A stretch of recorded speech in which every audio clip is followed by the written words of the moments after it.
Most of us, and I'm not exaggerating when I say all of us, feel that something has been wrong since 2019 and continues to affect us until now. We all feel the same way, but we can't point to a specific reason and say, this is the cause. We mention COVID-19 and staying at home, but we still can't explain why the world has darkened or become gloomy since 2019. So today, we will unveil the full plan. Fleas requires a glass jar with a lid.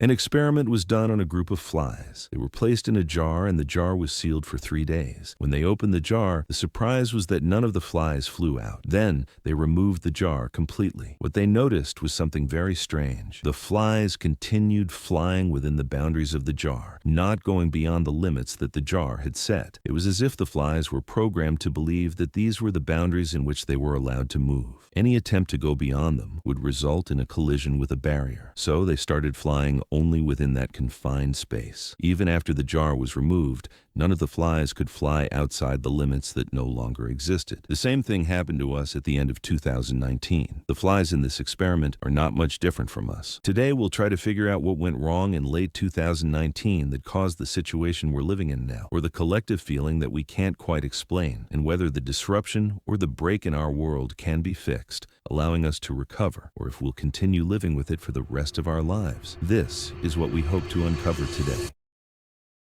Our memory always tries to beautify the past, like it applies a beautify filter to make it seem more pleasant and beautiful in comparison to the present we're living in. But the truth is, we see the past as better because it's already over, and maybe, if we had the chance to live it again, we'd refuse. There's a very important rule here that will make you see things differently. Our memory is not fixed. Any memory you have is not like a photo or video file you store on an SD card, flash memory, or hard drive. No, our memory changes constantly. For example, when you put a movie on your flash drive, every time you insert the flash drive into your computer or phone and watch the movie, you're watching the same movie. But for our memory, every time you watch it, there's a slight change in the storyline. Details change, colors shift completely, some scenes are deleted, and new ones are added that weren't there before. So, after a while, you could be literally watching a completely different movie than the one originally saved. On your computer's flash drive, the movie is still the same movie stored there. But in our memory, the movie changes every time we remember it, and these changes depend on our mood and emotional state. For example, you might be really happy and remember something specific, adding a touch of optimism and positivity to it. The exact same memory, however, could be recalled when you're feeling sad or upset, adding a touch of negativity, and it turns into a bad memory. I've experienced something like this myself. A friend of mine was telling me about an experience he had in his life, how it was such a wonderful experience where he met amazing people, men who were like brothers, and everything was beautiful. Sometime later, we talked about the same experience, but this time, the context was different. He spoke about the difficulties and pressures he faced during that time, and the man started to tear up. After a while, he began to sob, describing how hard that experience was for him. So it was the same experience, but seen in 2 different ways. In the first version, he remembered it with optimism and positivity because we were on a vacation, having fun. Later, he remembered it with negativity and difficulty, turning it into a dramatic, sad story. The long introduction was to get to a very important point. Our memory alone is not a reliable source that we can refer to when judging past events. I know this might sound very strange and illogical, but soon you'll understand why our memory cannot be fully relied upon when it comes to judging the past. In 2019, late 2019 or early 2020, a global pandemic hit the entire world. There were safety measures and lockdowns. People stayed at home, flights were grounded, and travel was halted. It was something we had never experienced in the last 100 years. As a result, many people stayed home and didn't go out. These people had to find ways to pass the time and reduce the pressure from the global situation and the confinement at home. This led to a boom in the entertainment industry worldwide. The number of downloads for entertainment apps surged massively. For example, TikTok downloads in the first quarter of 2020 increased by more than 50% compared to usual. This was a huge increase, which boosted short-form content and quick videos that people were filming on their phones. All the platforms started to notice this and began offering their own versions of short videos. Instagram introduced Reels, followed by Facebook and YouTube Shorts, all within the same general time frame. Instagram first introduced Reels in August 2020 with videos lasting only 15 seconds. Then, shortly after, YouTube launched Shorts in September. This was a big deal at the time because it provided more entertaining content that entertained people and helped them cope with the isolation. And that's exactly what it was at first. But over time, things started to change slowly. What started as something people enjoyed consuming for entertainment and fun turned into something they couldn't stop or get away from. They kept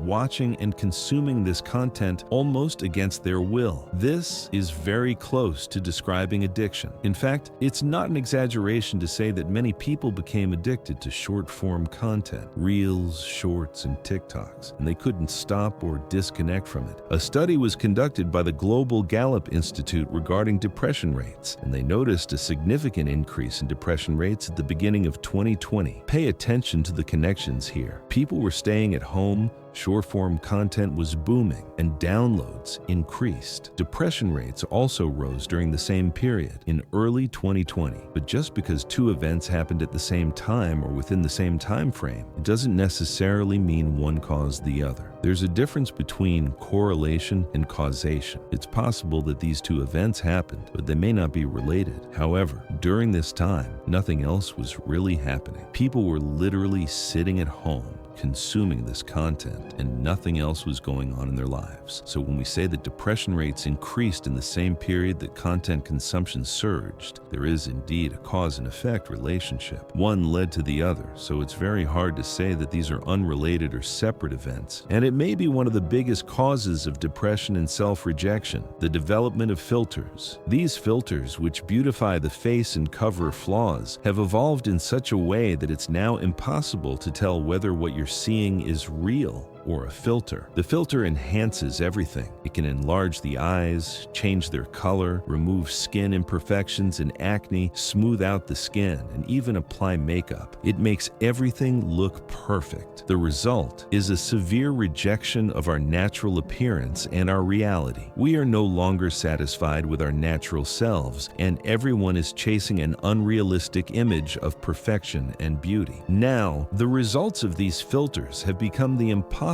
standard that we feel we must achieve in our everyday lives. We've started comparing ourselves to things that aren't even real, and we feel that our natural state isn't enough. There's now this frantic rush to reach that unreal image, and this is not a random or accidental occurrence. It's a business strategy, meaning someone is pushing all the right buttons and driving people into this state. I watched a video by Charlie Munger. Charlie Munger is an incredible investor, a multi-billionaire, not just a millionaire. He's also the close friend of Warren Buffett, the most famous investor in history. In the video, he talks about something very important. He says that people are less happy now than they were in much worse situations in the past. The current conditions are better in almost every way, yet people are still less happy. Watch the video with me. All the huge progress that has come. People are less happy about the state of affairs than they were when things were way tougher. And that has a very simple explanation. The world is not driven by greed. It's driven by envy. And so the fact that everybody's 5 times better off than they used to be, they take it for granted. All they think about is somebody else has more now, and it's not fair that he should have it and they don't. That's the reason that God came down and told Moses that you couldn't envy your neighbor's wife or even his donkey. I mean, even the old Jews were having trouble with envy. And so it's built into the nature of things. It's weird for somebody my age because I was in the middle of the Great Depression when the hardship was unbelievable.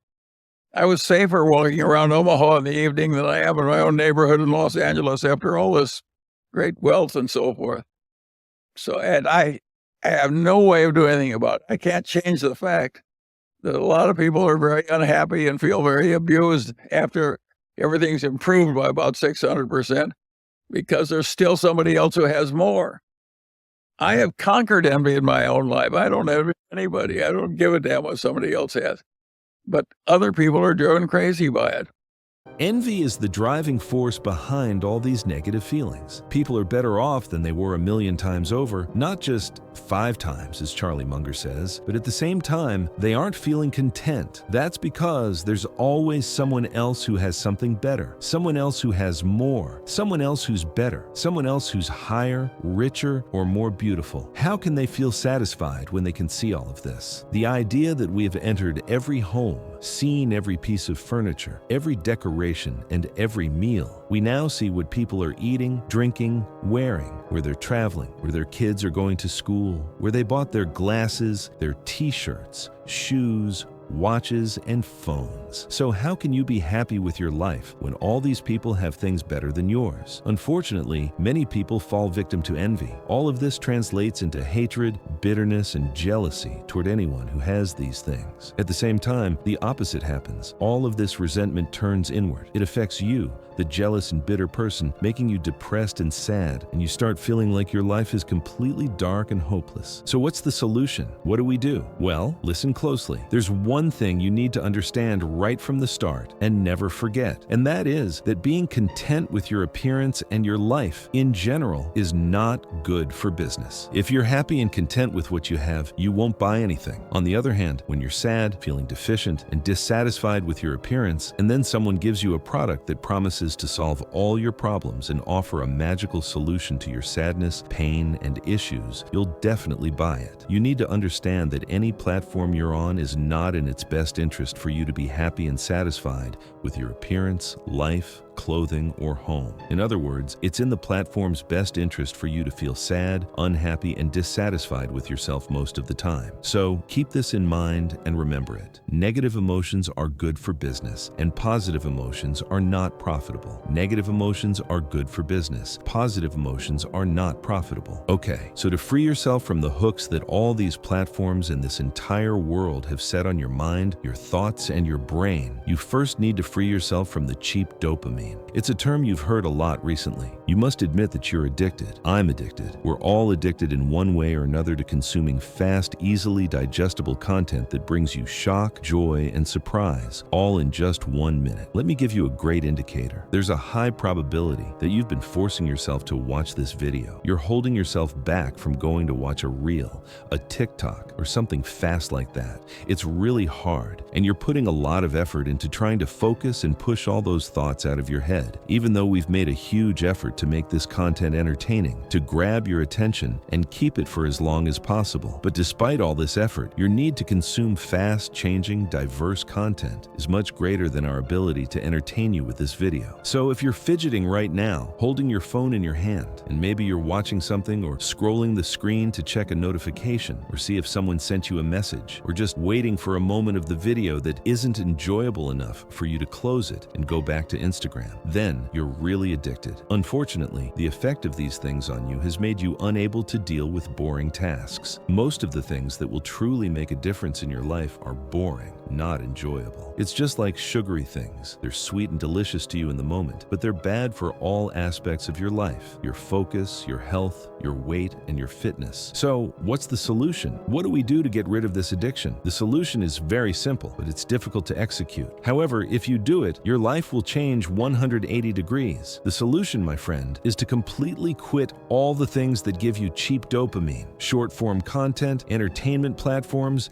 and all of that. Completely quit using your phone for a set period of time. This period can range from a week to a month to 3 months, depending on what you want or what works for you. You will feel the difference after the first 3 days. The first day will be difficult, the second day will be a bit easier, and by the third day, you'll begin to see things in a completely different way. Just like someone with poor eyesight putting on glasses for the first time and seeing the world with clarity. They'll start noticing details and realize how beautiful the world around them is. You need to take that cheap dopamine and throw it away. Get rid of it completely. Before, I used to say, for example, that you could give yourself an hour or 2 a day, but that will just lead you back to addiction. The solution is complete abstinence for a set period of time. Someone might say, well, I'll go back and get immersed in the same thing again. In that case, there's no problem. But at that point, you will have solid evidence showing that these things negatively affect your life. When you step away from them, you'll be able to get things done, work on your projects, read your books, engage in activities, return to your hobbies, and visit your friends, family, and loved ones. Your thinking will change in ways you can't even imagine. Finally, and most importantly, you must admit your weakness, just like an addict. You need to admit that your resistance is much weaker than the pull of these things. These things are designed, and millions are spent to make them affect you. So,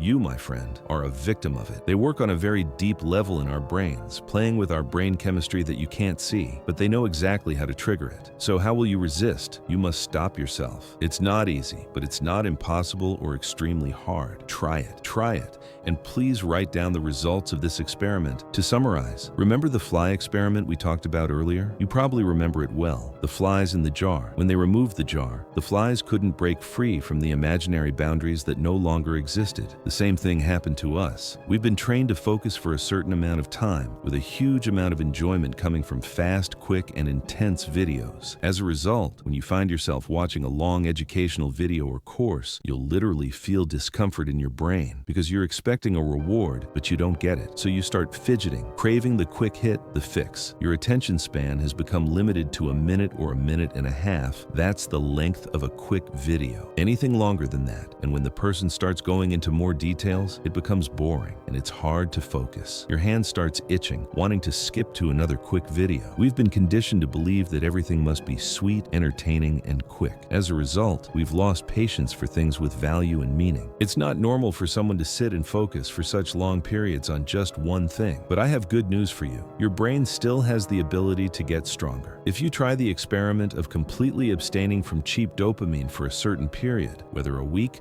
a month, or even 3 months, you will create a void. And in that void, you can do a lot of amazing things. And while I hate promoting links because they've recently become associated with deception and trickery, I will suggest 3 things that will help you. The book Atomic Habits. This book will definitely help you because the essence of the solution is understanding the problem. A course on Udemy that you can consider as a continuation of this video. A box where you put your phone, close it, and set a timer for focus. This box only allows you to open a small slot to answer calls. Purchasing through the links in the description earns me a small commission. If you have an issue with this, I'll provide the names of the book, course, and box, and you can search for them on Google.